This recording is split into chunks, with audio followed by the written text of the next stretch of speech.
Okay, Boker Tov, everybody. I think we can get started. Really, extra thank you, and I always appreciate when everybody comes, and the special appreciation this week that I know we're off kilter on the time, so really I want to thank you very much for coming and inspiring me to give the shir.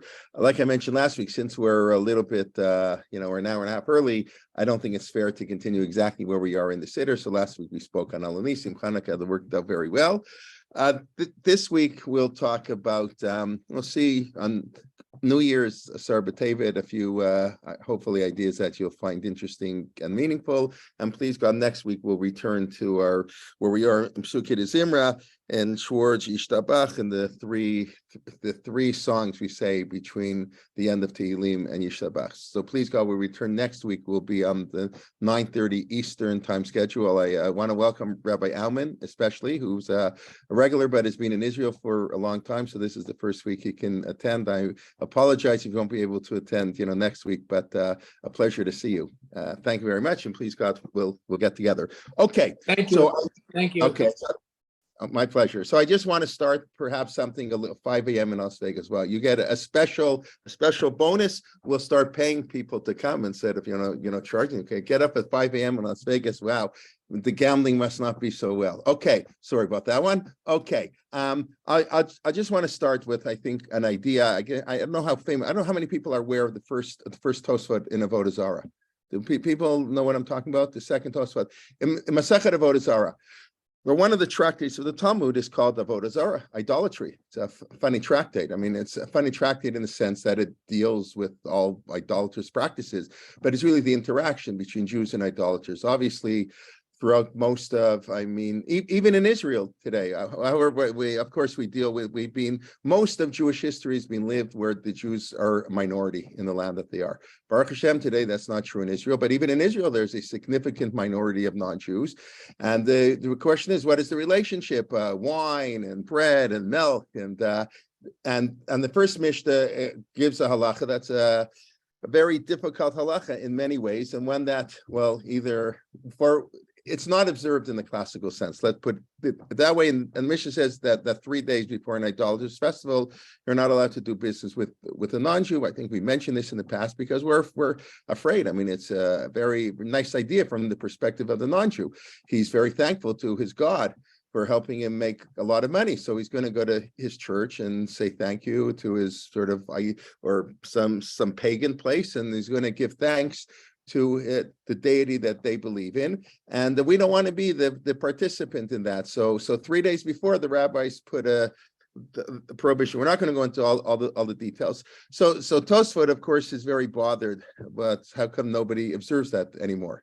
So I just want to share my screen for half a minute, and I just want to show you the Tosfot. Just give me a second here. Okay. I'll show it to you first. I hope I'll show you in the classical Talmud Bavli, so you can see it. This is the how the classical in the Vilna Shas. So it's this pretty fat Tosfot here.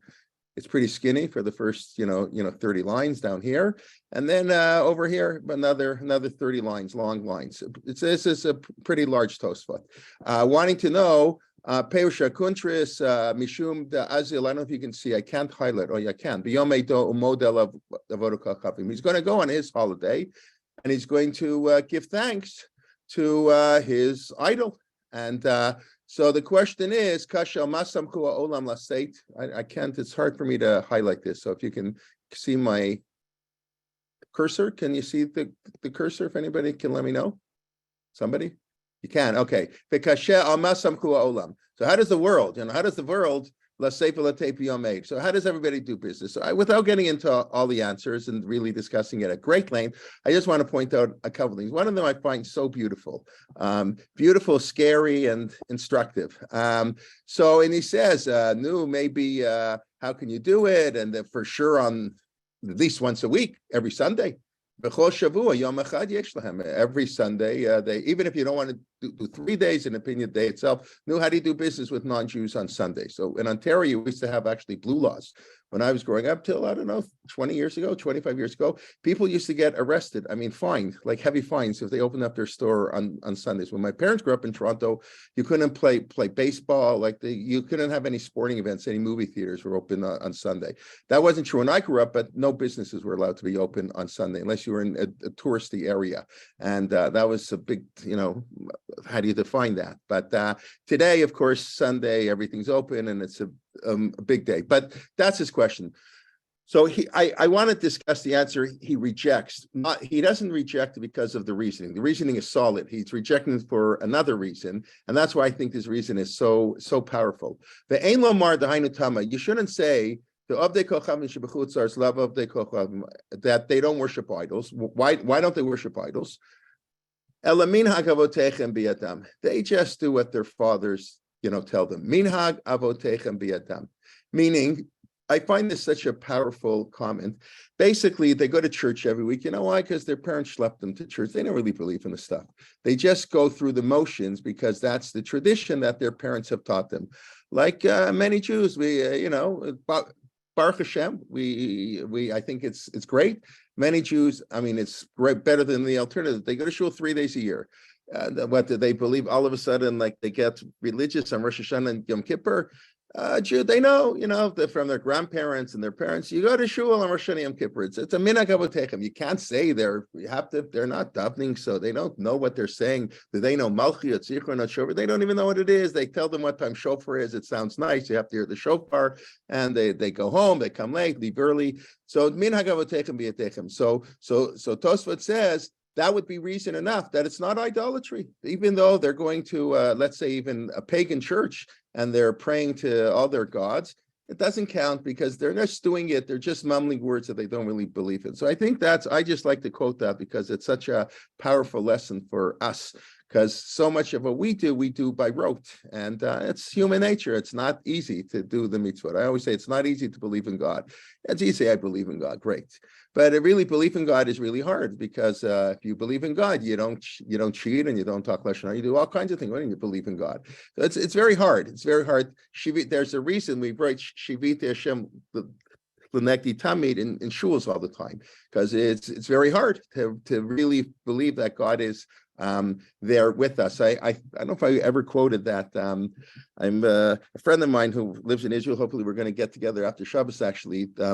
Dr. Benny Gesundheit. He's spoken of course he speaks on Torah Motion. He's spoken a number of times. So he's wonderful. So he gave me a gift when he was in Toronto many years ago. So he gave me the 6 volumes of Dr. Abraham. His medical, I forget now what it's called. Mishmat Abraham. It's basically goes through the Shulchan Aruch. And it's like a copy of the Shulchan Aruch. Anytime the Shulchan Aruch has something that deals with a medical issue, so 90% of it are footnotes on the bottom, explaining what Rav Shlomo Zalman Auerbach said, and it's really an excellent work. I don't think it's been translated into English, but I could be wrong. So, of course, as we know, the Shulchan Aruch opens with the notion of Shiviti Hashem L'negdi Tami. God should be before me always. So he quotes on the bottom. I think he quotes the Tshuva Me'ahava. That was Yeshua Fleckless, I believe. I think that's name is Fleckless. He was the successor and student of the Noda B'Yehuda in the 18th century in Prague as a chief rabbi in Prague. The Noda is more famous, but this was his top student, Rabbi Yeshua, maybe Yehuda, I'm not sure, Fleckless, the Tshuva Me'ahava, I believe. And he quotes there that Shiviti Hashem L'negdi Tamid Neged.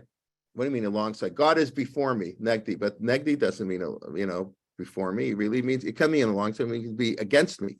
Shiviti Hashem L'negdi Tamid. So he says you should understand the word neged as an opposition. You should always put God in opposition to you. What does that mean? You should always be concerned that what you're doing is not pleasing to God. That what am I doing? That God is sort of in opposition to what I have to do. It's just very interesting. So doing something by rote, would not count as idolatry. Tosfot rejects that, but not for that reason. So I think if it's true for non-Jews, it's true for Jews too. When we listen, it's still good to do things, even if we're doing them by rote and we're not really paying attention, even if we don't really believe in them when we go because our parents are making us go or whatever, our social pressure is making us go. But that's not really worship of God. If you do avoda as minhag avotechem, you're not really worshiping with God. So just very briefly, Tosfot, and so he doesn't like that answer. So maybe be Ava. It'll produce all kinds of negative relations. You can't just not do business with the non-Jews. You're living, in the middle of New York City or Toronto or Paris, or Rome. It doesn't work that way. You can't. You're going to say you're close up. The non-Jews are going to get very upset.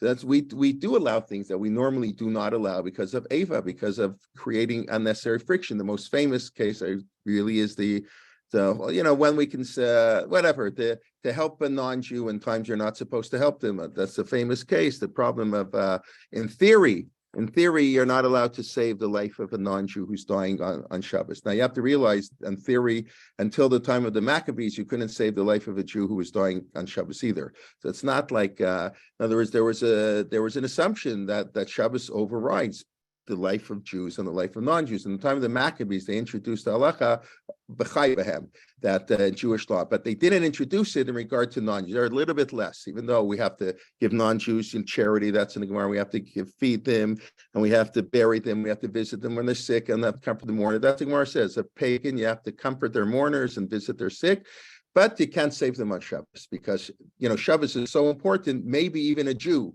couldn't die. So this halacha, obviously, it's very hard in modern times. It's halacha that upsets a lot of people. The Eish writes about it. It bothers him. And now, of course, the halacha had a way around this. In practice, nobody says that. I sure hope not.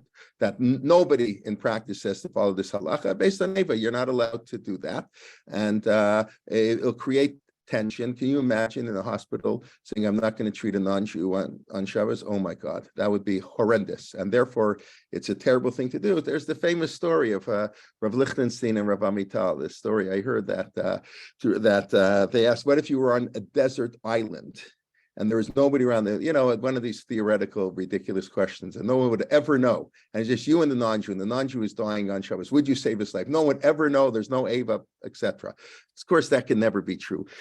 So they said what they do. So I heard the story is Rav Lichtenstein said he would save the person's life. He would save the non-Jew's life. And then he'd do tshuva. He did an avera, but sometimes he can't help himself. His humanism got the better of him. He would save his life and do tshuva. And Rav Amital said he would save his life and not do tshuva. So that's just an interesting approach. But anyways, Ava is an important concept. So Tosfot says maybe that's why we can do business. He rejects that too. Of course, the real, I think, answer that we all follow, and Tosfot alludes to it, although he's before the time. The approach of the Meiri, Rav Menachem Meiri, I believe, dies in 1406 or 1306. 1406, I believe now, I should know. In Provence, between Spain and France, his works were lost for a long time. That's why until the 19th century, his works were lost. People didn't know about it. We didn't have printing presses and certain books and all kinds of things, the Vatican and all over the place. We really only discovered him recently, but the Meiri wrote an entire commentary on the Talmud. So he famously says, I think this is relatively well known, that the definition of avodah zarah is not based on theology, it's based on morality, that any religion, and he was referring to Christianity of the 14th century, any religion that teaches morality and ethics is not idolatry, and therefore all the Christians today, they're not idolaters, and none of these laws in the Talmud apply to them. That any time that the Talmud makes a distinction between Jew and non-Jew, they don't apply. Whether then there's the whole question, maybe Christianity is not even avodah zarah in the first place. They believe in God. I showed you last week, we discussed the Rambam, the famous Rambam, how famous, the censored Rambam that we discussed 2 weeks ago, I think we discussed, that the Rambam says Christianity was part of God's plan to bring us closer to the Messianic age. So it's not really idolatry. It's they believe in God, etc., etc. It's not important. In practice, we all lead our lives that we believe the non-Jews around us are not idolaters, because if we really did believe they were idolaters, we'd have to limit our interaction with them in many ways. And we know that the Baruch Hashem, many religious non-Jews are wonderful people. I think secularism is a much more of a dangerous thing. Religious extremism is dangerous, of course, but so is secularism. So anyways, I just want to point that out. That's been a long-standing issue for hundreds of years, how Jews do that. The real issue, and this is, we'll sort of switch hats a little bit from the halachist to the historian, Jacob Katz, the great social historian, from very, very learned, the professor, the teacher, the Rabbi in history of Chaim Soloveitchik. the Rebbe in Talmud was his father, but the Rebbe in history was Jacob Katz. Chaim Soloveitchik once wrote an article. This stuff, like many of the articles, are not so easy to understand, though. He's very complex and complicated. He wrote an article once. Mark Shapiro pointed out, he said he's writing this article for three people. That's the only reason he's writing the article. For his father, for Jacob Katz, and Shaul Lieberman of the seminary. Those are the three people. Everybody else, he's not going to worry about them. But these three people who were on the Gedolei Olam, he was writing the article for. Anyways, the question becomes, and he also, Chaim Soloveitchik talks about this a lot, how does history impact on halacha? In other words, if it wouldn't be for the issues of history, would the halacha have changed? Were the historical forces sort of forced the rabbis to reinterpret halacha in a certain way that they would not have interpreted halacha that way? It's not that it's deceitful or wrong. It means, there are different approaches, the way you can interpret. And because of historical factors, they interpreted a text in a particular way. That's the famous one we discussed. The Chaim Soloveitchik says that when the Jews in Germany in the Crusades committed suicide rather than let the Crusades baptize them, really that there was zero halachic justification for that, especially when they killed their own children. It was terrible, terrible.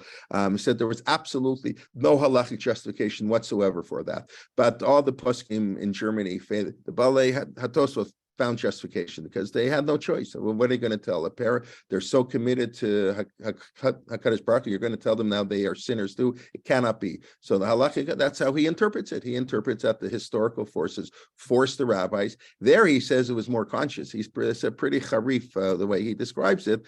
Basically, the rabbis interpreted halacha in the way that they knew was not really the right interpretation. And they had to find a way to justify what they did. Anyways, that's an important question.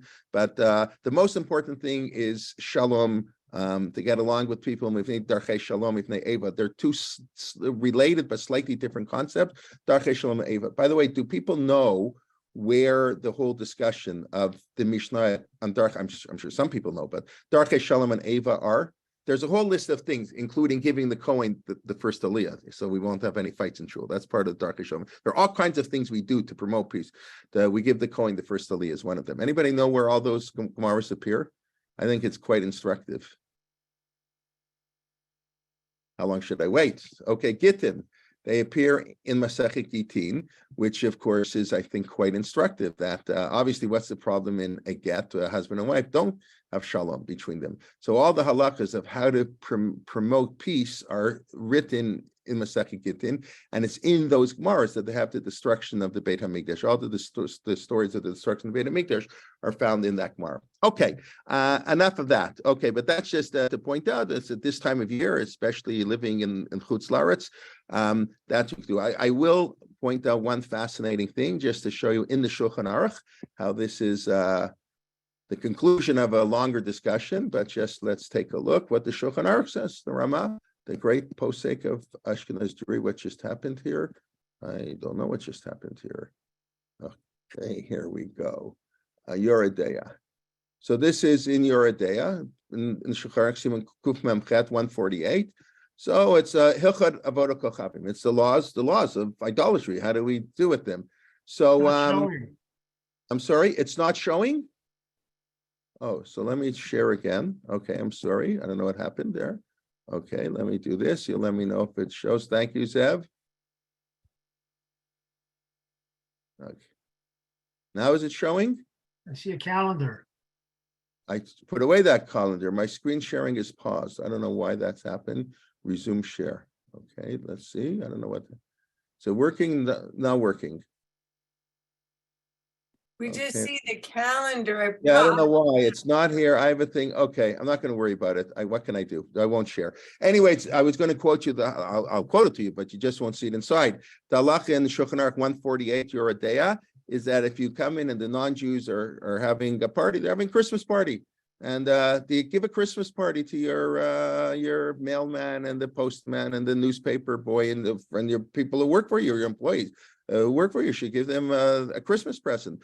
So basically, the Ramah quotes the Trumat Hadeshem, living in the 15th century from Austria, Rav Yisrael Isserlin, who quotes a lot in the Shulchan Aruch, one of the famous important poskim of Ashkenaz. So the Trumat Hadeshem allows it. He says it's better to give it the day before the holiday. Don't give it on, I think he's talking there on New Year's. And if I'm not, it's not in this version of Shulchan Aruch, but I seem to remember it said Nun Yud Yud, like New Year, like Yud Reish. I don't know exactly how they spelled it. So don't give it on New Year's. Give it on, which was really considered the 8th day of Christmas. Now there are 12 days of Christmas. I don't really know why, but there used to be like 8 days between Christmas and New Year's.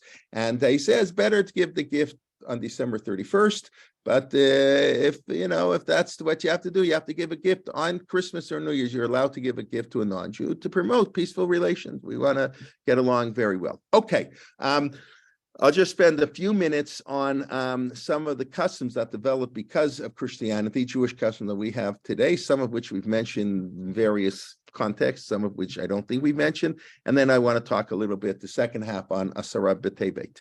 Okay, so just to mention some, and most of these come from, I quoted him last week from this wonderful book, Minhagei Israel. This is the third volume, Danny Sperber's classic work on the history and development of Minhagim. So he has here a whole book, and it develops geographical influences, like how did snow influence halacha? You live in snowy places and cold, and gorem hageography beitzuvam shel minhagim. The geographical idea that changed minhagim mekomoshel symbols, kabbalah minhagim. So he has a whole thing on how Christian and Islamic influences on halakha. So some of them are well known. I think perhaps the well known we don't. The minhag in Ashkenaz was you only use white wine on Pesach. We're supposed to use red wine. That's considered more mehudar today. People don't even use wine; they use grape juice. But it was considered better to use red wine. So why do we use white wine? So that was because of the blood libels.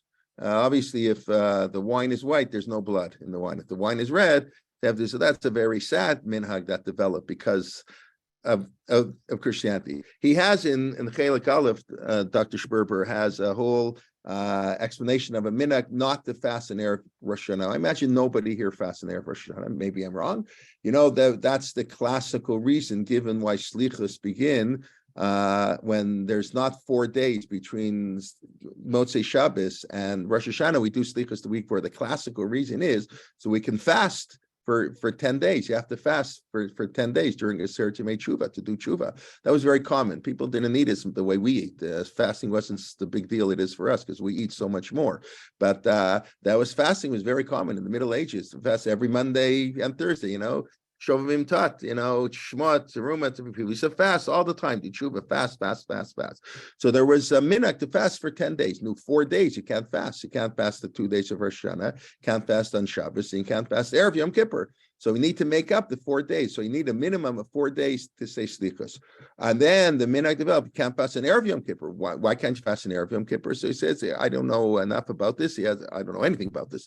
He talks about the Ember days. Ember, there was some Christian holiday that occasionally would coincide with the Erev Rosh Hashanah, depending on the year, and they would the B'dafka fast. That was their religious way of fast, of commemorating the day, and therefore Jews would dafka eat on Erev Rosh Hashanah. That's he said. The minhag developed that nobody fasts Erev Rosh Hashanah. No, today, if anybody, I assume the people today who do fast would fast in Erev Rosh Hashanah. But okay, then we discussed. I think I mentioned recently not to shake the lulav across, there are different minhagim, but obviously people used to shake that way, but it didn't mean anything. It's like, I told you the story I read when I was in yeshiva at the Kotel. I think I mentioned the story that on Purim. This was many moons ago, 40 years ago. And yeshiva at Hakotel, there's no internet. You spoke home on the phone once a month. People didn't know anything. They had, Christmas lights in Mei Sharm because that's what they bought for cheap. They don't know what they are.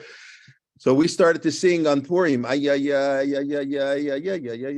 that. And the Rav Adari, the Rosh Yeshiva came. He was so excited. The people from Chutzart were getting into the singing. He had no idea. I mean, we were rolling on the floor like 18-year-old kids. You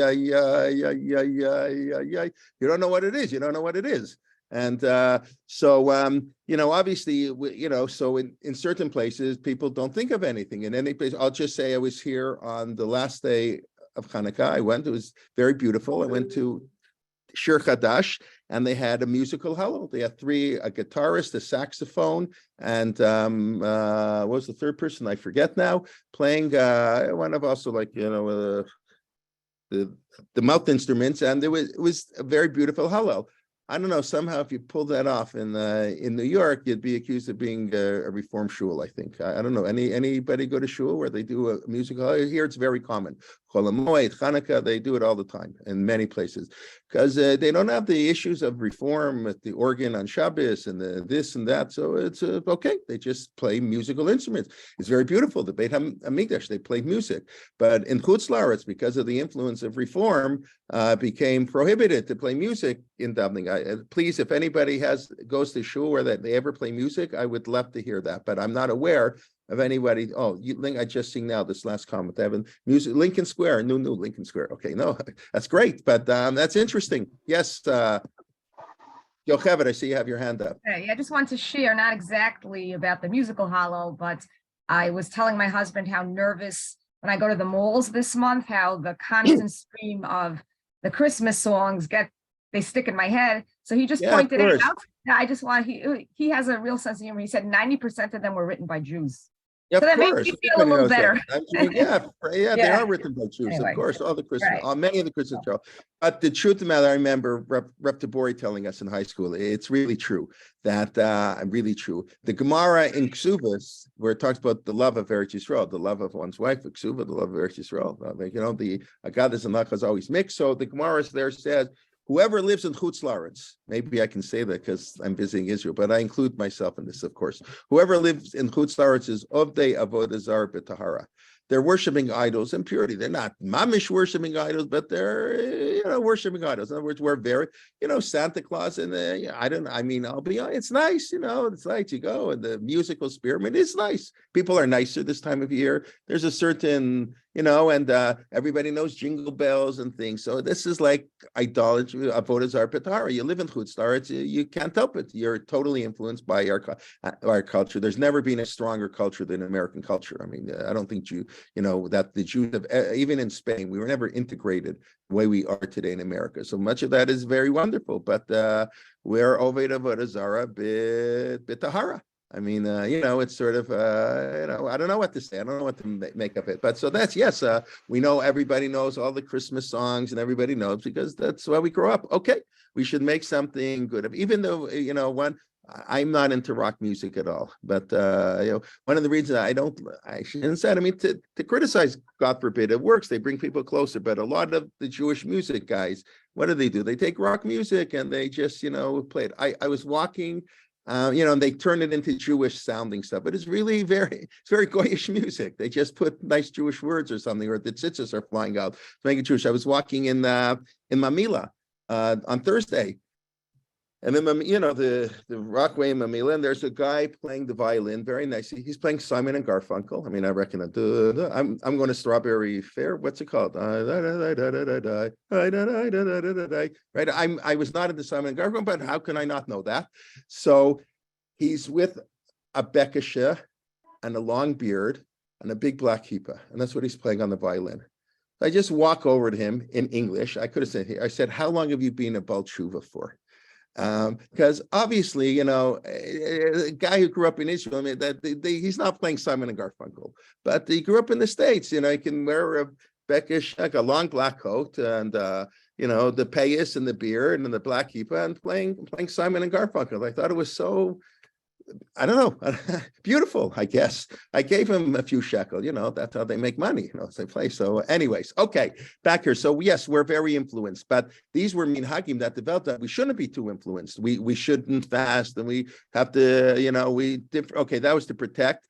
Al pi Hashem biyad Moshe, we spoke about that just a few weeks ago. V'zod haTorah asher Moshe, al pi Hashem biyad Moshe is added on later. It's a different pasuk, there's no connection. It's a half a pasuk, you're not allowed to say. Because the Christians said the Torah, we have a new Torah. We say, no.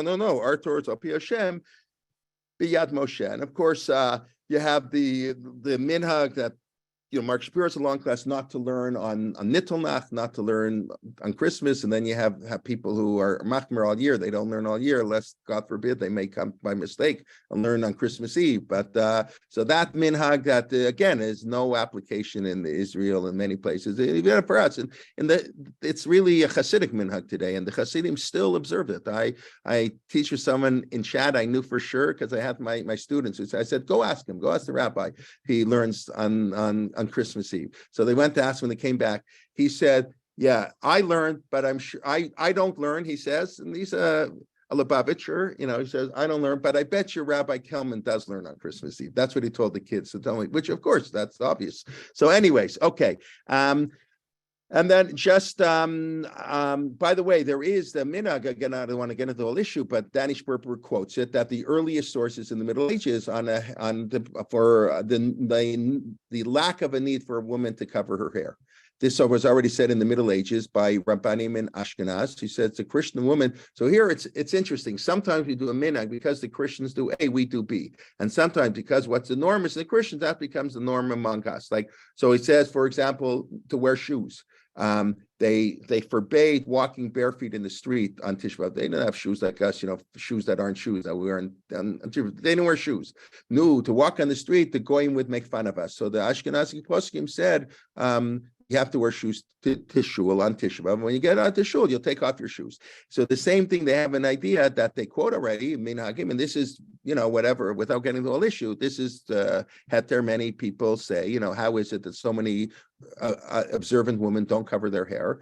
That it's not a form of modesty anymore. I mean, I just see they sentenced in Iran this woman to 10 years in prison because she took off, and that's you don't have to be married in Iran, of course. The whole riot's going on. She took off her hair covering. They put her 10 years in jail. Oh my gosh.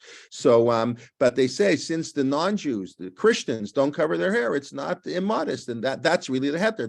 This is not a modern heter in the 20th century of modern Orthodoxy. This was a heter. I'm not saying, and we know that there are many great women, the wives of many great women rabbis. I don't have to start mentioning names. Those who know, did not cover their hair until some of them started. Most of them started to cover them in America, but in Europe they didn't cover their hair. And for generations, Rosh Yeshiva's wives did not cover their hair, and that's part of what it's based on. The Christians don't. If the Christian woman, if you live in Iraq and you live in Libya, then you got to cover your hair, but not if you live in France or Germany. That's not the minhag. So you have very often, even important halachas, even like real halachas, are greatly influenced by the surroundings. I'll just mention two. We had our tour with Shuli Mishkan the last couple of days. So on the Wednesday we're in the old city, so we're on Karaite. We went to the Karaite shul outside, and of course, remember Daniel last year gave a 3 wonderful part series on Karaite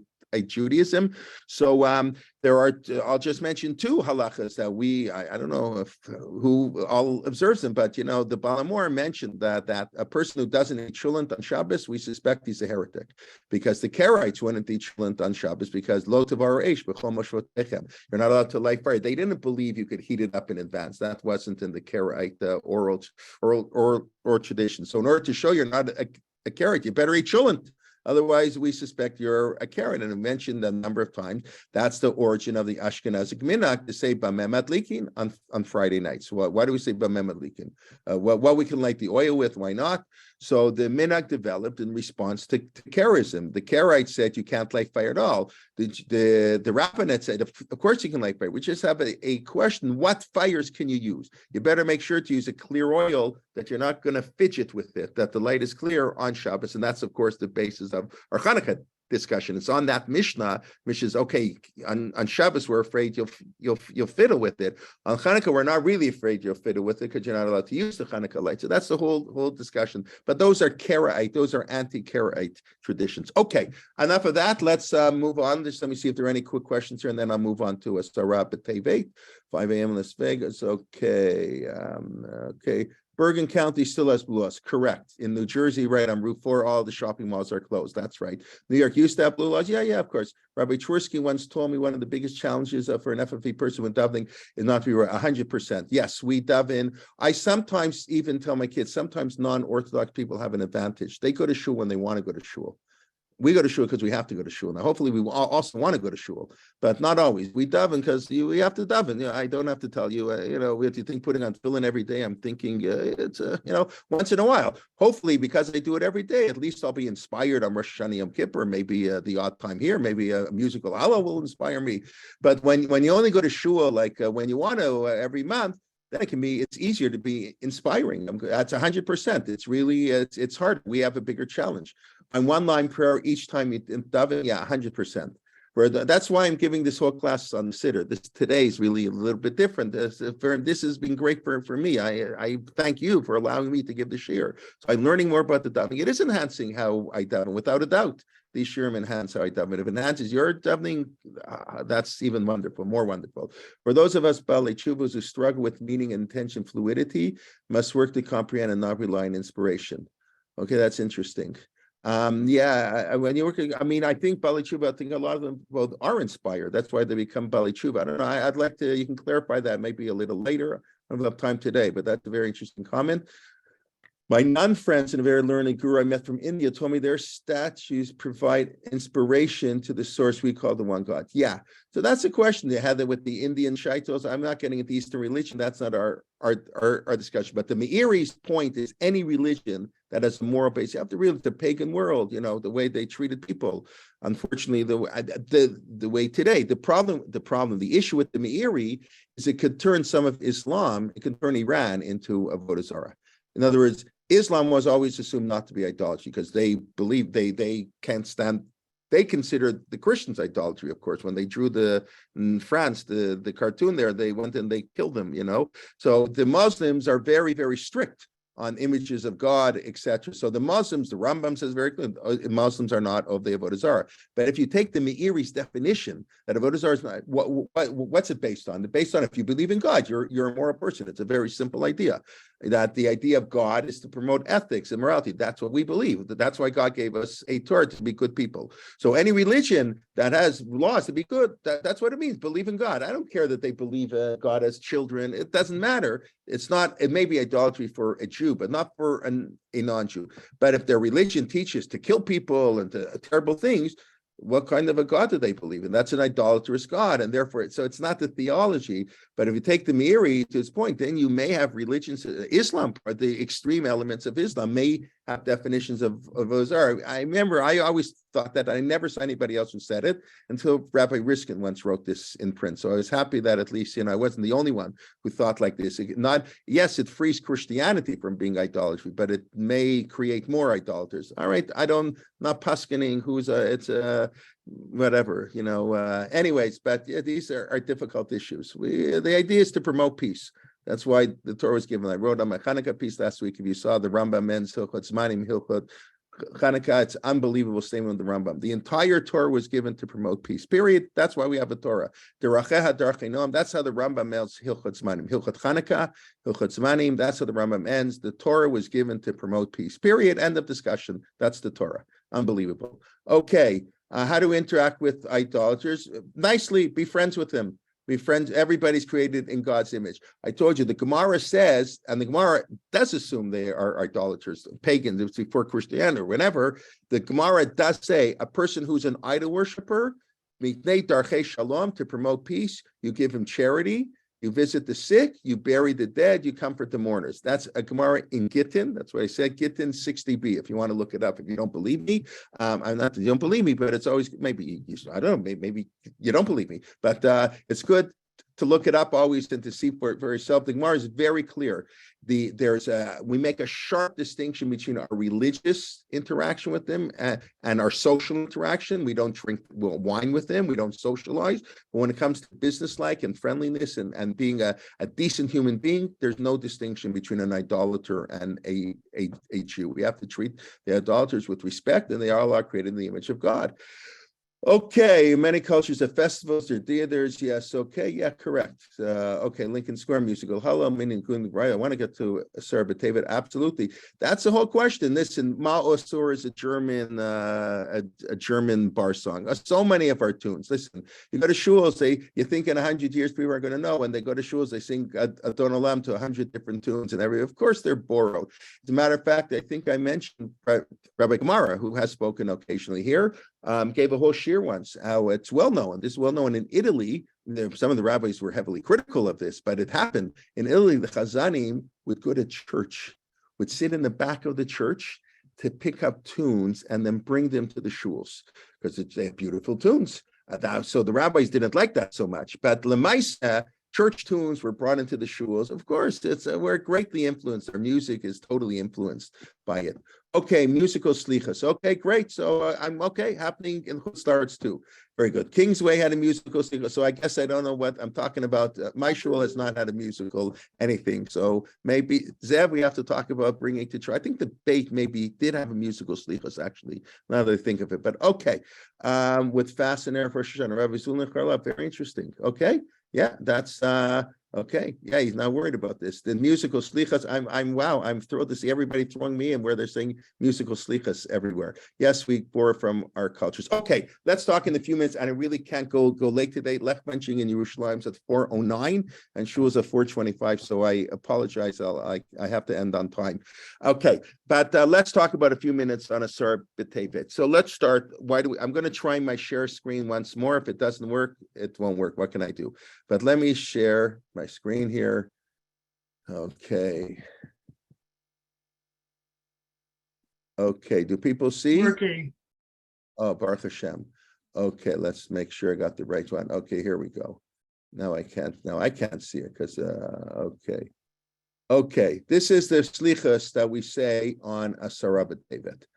On Tuesday. Eskara Matzoka Sher Qur'ani. I remember the trials and tribulation that caused me Bashalosh Makot Bachodesh Hikani. With three things I was hit. Three terrible things happened in this month. Didani, Hidiani, Yakani, Achatel, and all the terrible things. We start. You notice the beauty. Okay, we're not going into the whole PU, but the PU team are beautiful. You notice an alphabetical acrostic, Aleph, Beit, Gimel, Daled, Hey, Vav, right?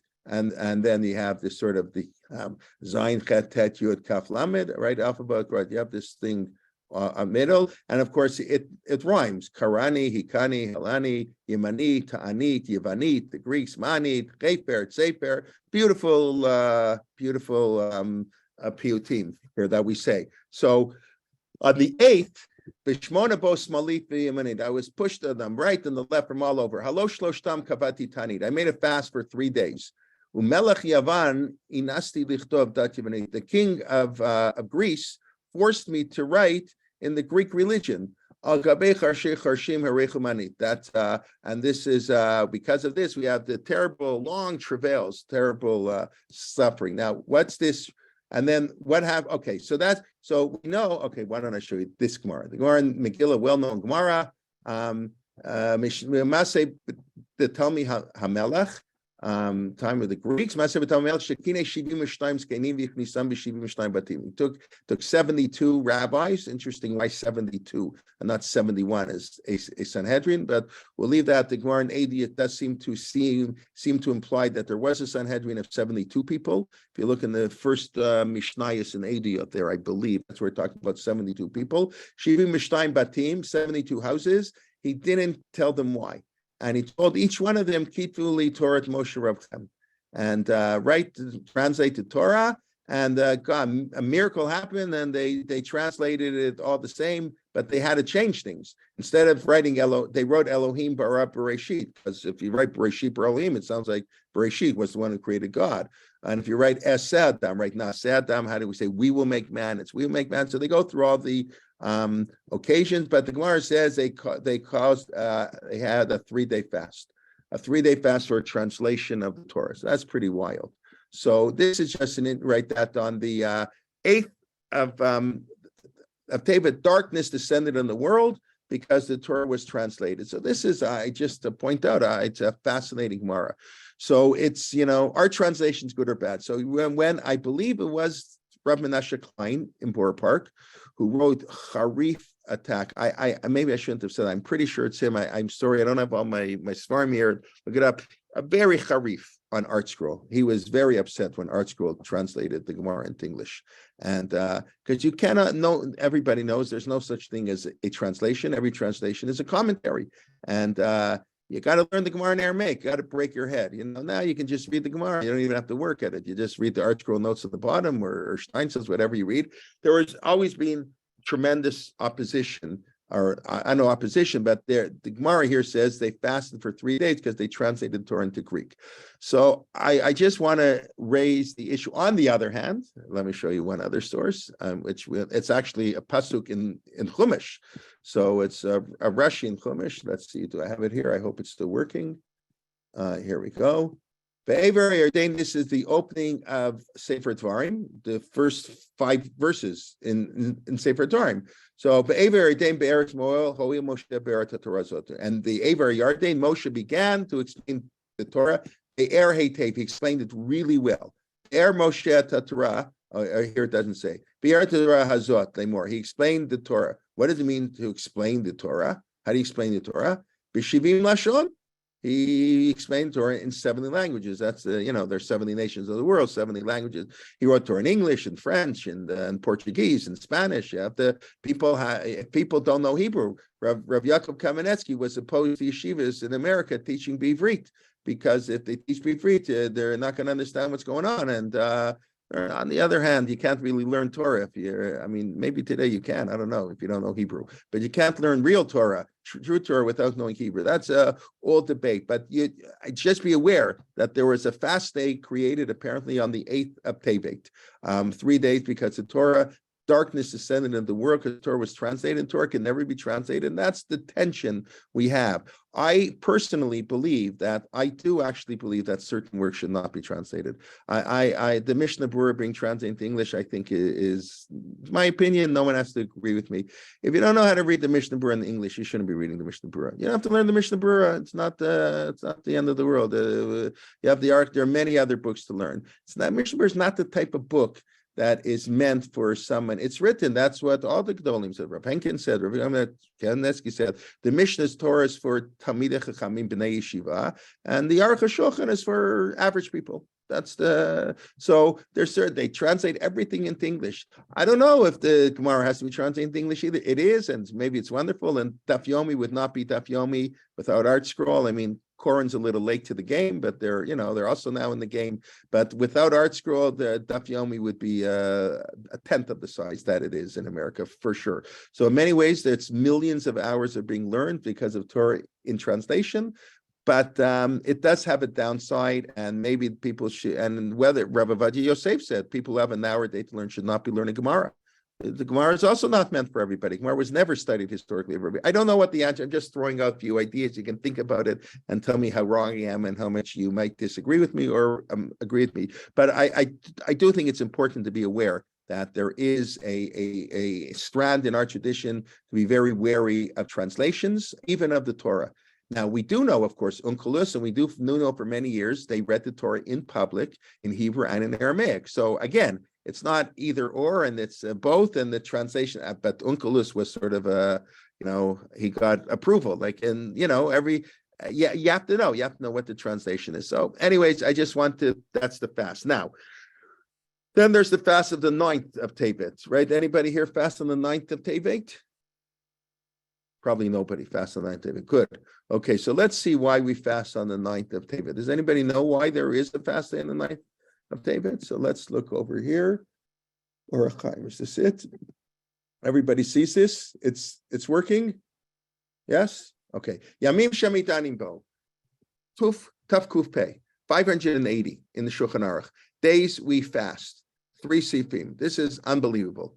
So Siman in the Shulchan Aruch that nobody follows. The Beit Yosef writes nobody follows this, but he does quote it in the Shulchan. Beit Yosef is the Shulchan Aruch, just in his commentary on the Torah. He quotes nobody fasts these days anymore, but in the Shulchan Aruch he quotes them. These are the days that bad things happen, and we fast up. And even though some of them are on Rosh Chodesh, you're not allowed to fast on Rosh Chodesh. Yesh mi shomer sheitanu bo, you still fast. Some say you shouldn't finish the fast if it's on Rosh Chodesh, and 5 minutes early. Okay. You should fast on the 1st of Nisan. Wow. The children of Aaron fasted. On the 10th of Nisan, we're fasting because Miriam died on the bear. On the 25th of Nisan, 26th, Yoshua died. You have to fast. On the 10th of Iyar, Elia Cohen died. You fast. Or okay. On Kavchet, I'm gonna go Kavkan Besiva, and the Bikurim ended. Yemei Yeravam on the 25th. All these halach times you fast. I just like to, if you on the 1st of Av, Aaron died. That's the only yortzeit mentioned in the entire Chumash. The only person in the Chumash whose day of death we're given is Aaron. It says he died on the 1st day of the 5th month. And of course, I think that's not a coincidence. That's sort of foreshadowing what Av would be like. Aaron is a man of peace. Av is the month of Sinat Chinam, unfortunately. So Aaron dies on the 1st of Av, accustomed to fast. And then on the 5th of Tishrei, we fast, and we fast all these days. And then here we go. Okay. The Kav Chet Bekislev. Wow, the middle of Hanukkah.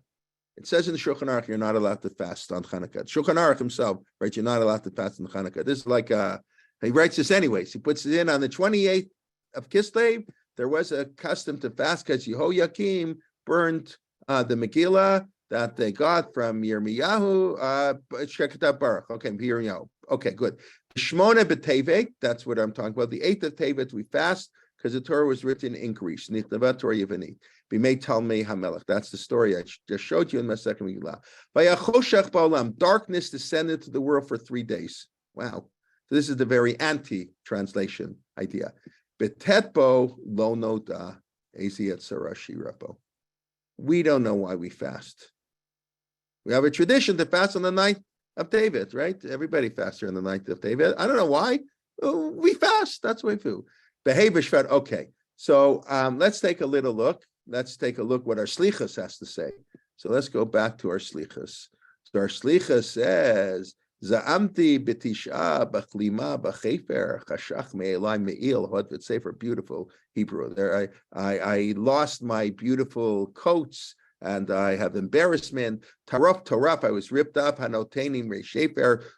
The one who gave the words of God, Ezra, was a second Moshe Rabbeinu, who Ezra HaSofer. So Ezra HaSofer died. He on the 9th of Av, the 9th of Tevet. That's what the author of the Slicha says. There is a tradition that Ezra died on the 9th of Tevet, and therefore we are going to fast on the 9th of Tevet. Very nice. Okay, and why? And Yom HaSiri, that's Taka. We do fast. Yom HaSiri, Siva ben Buzi. That is, of course, Yecheskel, who prophesied for the first destruction of the first temple. Write down. You should know this nation that's doing all these terrible things. Belittled nation at Etzem Hayom Hazeh. Right, that says we fasted Etzem. Asar b'Tevet, if it ever fell on Shabbos, which it never does. That's what they say based on the word Etzem, on the essence of that day, like on Yom Kippur. The Etzem of Yom Kippur, we would fast even on Shabbos. Of course, that's the day of the siege. The Babylonians put the siege on Yerushalayim. So that's what he claims, that on the 9th of Tevet, Ezra died. It's interesting why we don't have a fast when Moshe Rabbeinu died. So if anybody's interested, I have here Shner Lyman's amazing article. Everything he writes is amazing. Shner Lyman's article, The Scroll of Fast, the 9th of Tevet. And he has a whole discussion here. Why do we fast on the 9th of Tevet? And he basically says we have no idea. He follows the Shulchan Aruch. He gives about 6 different reasons, including Ezra, and he shows why each one cannot really be correct.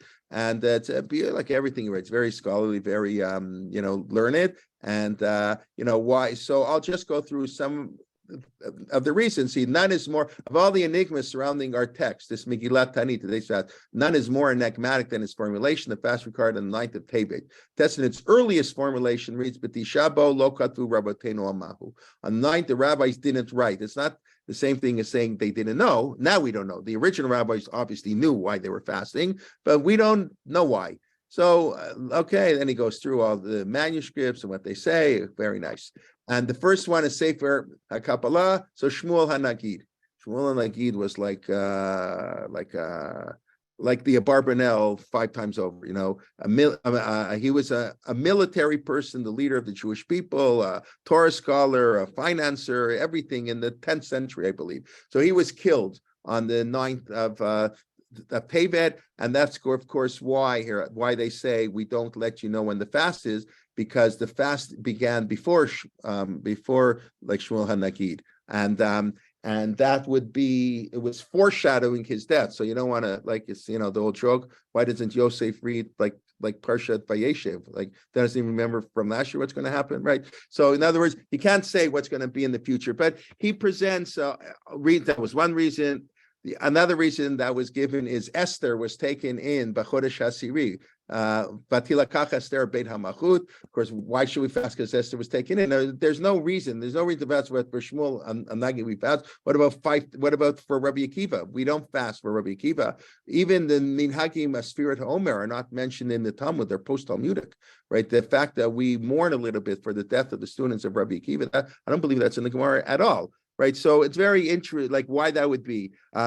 Ezra died. That's one explanation that the author of the Slichus is telling us. And then you have in the 19th century, you move into the Christian explanation. Jesus was born the 25th of December in the year 0, whenever he was born, was the 9th of Tevet. The problem, of course, with that is there's zero evidence, maybe less than zero. Maybe there is negative evidence that just isn't true.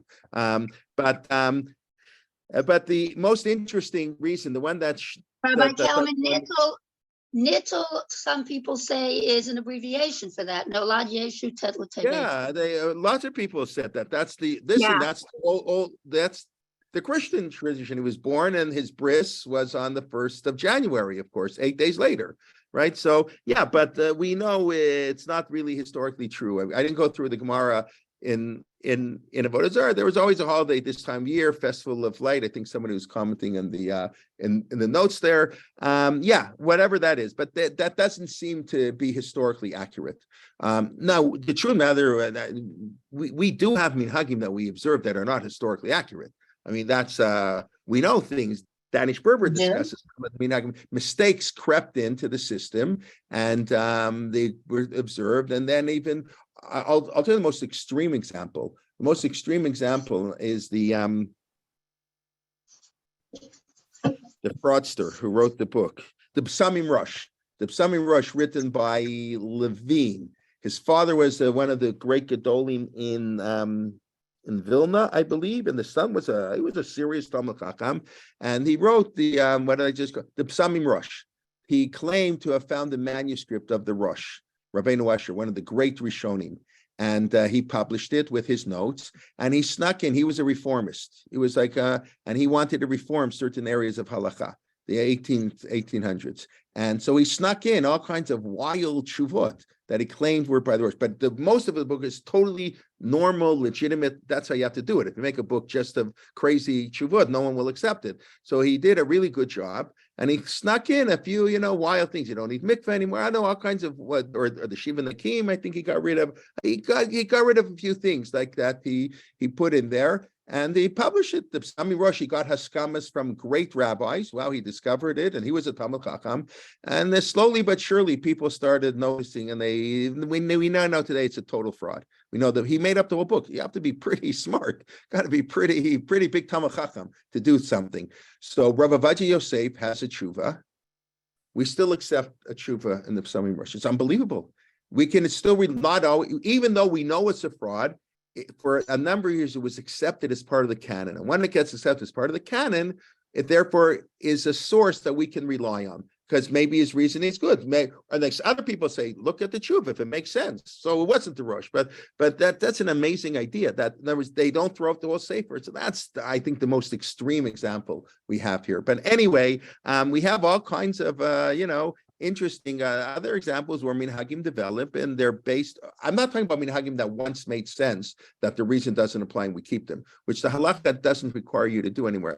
We need a whole other shir for this, not now. But minhagim that were mistaken from the beginning, but it got in. Okay, the last thing, because it is getting late, that Dr. Lyman gives the most credence to, but at the end demonstrates that it can't be true, is that this person, and there are two versions of his name, different manuscripts, Shimon HaKolpas or Shimon HaKapolni. I think he was a Jewish great sage in the early days of Christianity who infiltrated the church, became like a spy, and he became the Bishop of Rome. And the goal of his infiltration of the church was to turn the church away from Judaism, because we all know, the early Christians considered themselves the heirs of Judaism. They came to shul. You didn't know. That's what you didn't know. If the chazan stopped at Mashimi, you better get a new chazan. You didn't know who was the good chazan, who was the bad chazan. You didn't know. They were all the same thing. You couldn't distinguish between those who believed in the false Messiah or whatever, and this and that. So in order to sort of make sure we don't have the problem, he infiltrated the church. That's in Tolat Yeshu. This is we have sort of a tradition, and he turned Christian. We're going to make Shabbos on Sunday and all kinds of things. We're not going to observe Jewish law. So now we know who's Jewish, who's Christian. And he died on the 9th of Tevet, so therefore we fast. Anyways, those are some of the reasons. Let me quickly review, and I do apologize that I have to end, like I say, on time. Shul's in 25 minutes, and I probably have a 23-minute walk at least. Shul, and I don't know where I'm going, but we'll find it. Okay, so just very, very quickly, to review, we discussed the issue of doing business with idolaters just before their holidays, and how can that be? And that's obviously this is our whole tradition. We live in non-Jewish environments in the state of Israel, but even here. And Tosfot gives various answers, maybe because it'll create tension, or if you don't know, maybe it's not idolatry. And I like the idea Ava, and I like the idea that he theoretically throws out the idea that if somebody does avodas, if they worship, not because they believe, because their parents slept them to shul, to church, it doesn't really count.